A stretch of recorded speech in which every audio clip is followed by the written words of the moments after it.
Adakwadamma, Adakwadamma, Ada ndị bụ ndị Igbo ndị ọma na-eso m. Ana m asị ka mmata m ulubokwara.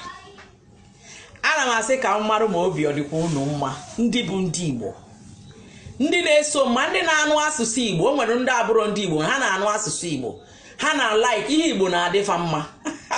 Ọ ndị a bụ ndị na-abịa nụọ ndị Igbo, fanụrụzie ndị Igbo, fa na-eme ka ndị Igbo. Ndị nke ahụ aka na-akpọkwa fa ndị Igbo. Nwa onye Igbo ọbụla bụrụ nwa agbọghọbịa, o nweghị ka nwa onye Igbo ga-esi bilie ebe nni gawa ka nwoke mkpọrị ma ọ bụla ọgwa ha nni. Agwa eji marụ ndị Igbo. Nwa agbọghọ na-echote n'ala Igbo, ọ na-abọrọ niile akala niile. O lezi nni ụka, nni elezughị nni ụka. O werula adaba. Ọ bụrụla iwu nne mana ịma ha ka nne ndị Igbo nshi eme, gakwa ha ga-ahụ azụ. Maka na Facebook lala online niile a mpụtara omejiri.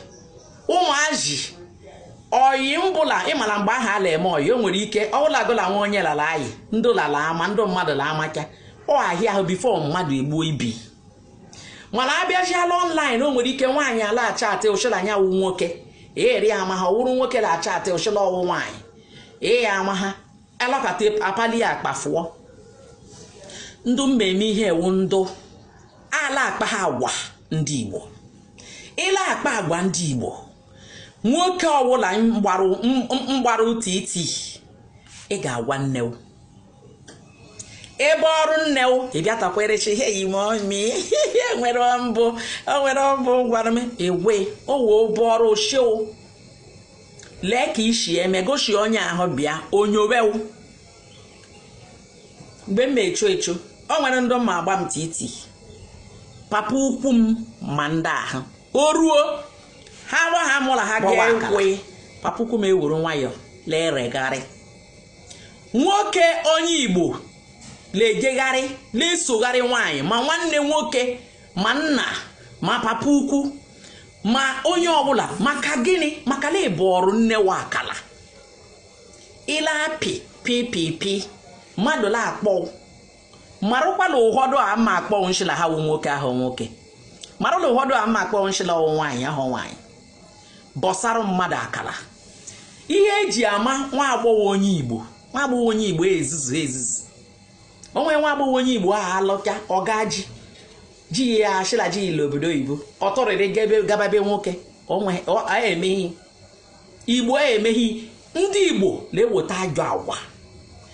Agwala ngụkọ ụzọ ajọ agwa ahụ nshi abịa.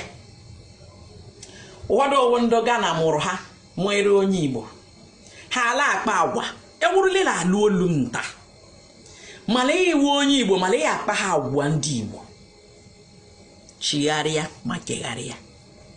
Adakwadamma ada isoro Adakwadamma tụsawa ihe gomebe ka ndị mmadụ hụ postu a. Maka na ụmụ ndị Igbo o nweghị nwa onye Igbo mmechofute chọta ọrụ nwa agbọghọbịa ọ ghara ịgwa mama ya. Ala eme ya eme n'ala Igbo nji ihe mme ọkwanye ala eme slave trade la ala eje kpọrọ ụmụazị jere ha la Ghana ka lelo Ghana ka ghere mmadụ ịgwa ha nnewu dị nwetara ọrụ ma ndara ego. Nnewu ịgwara ewo gwalụ nnawu ịgwara ewo bọtụrụ mmadụ. Akala ndị Igbo ezo maka na ọrụ aka ndị Igbo wụ ihe anyị na-eme ka ụwa niile la amara. Ịbụrụ nwa onye Igbo biko kpaa agwa ka onye Igbo ka o woro de ka a na-eme ọ na-abakwa agwa mkwesịrị ka onye Igbo na-akpa.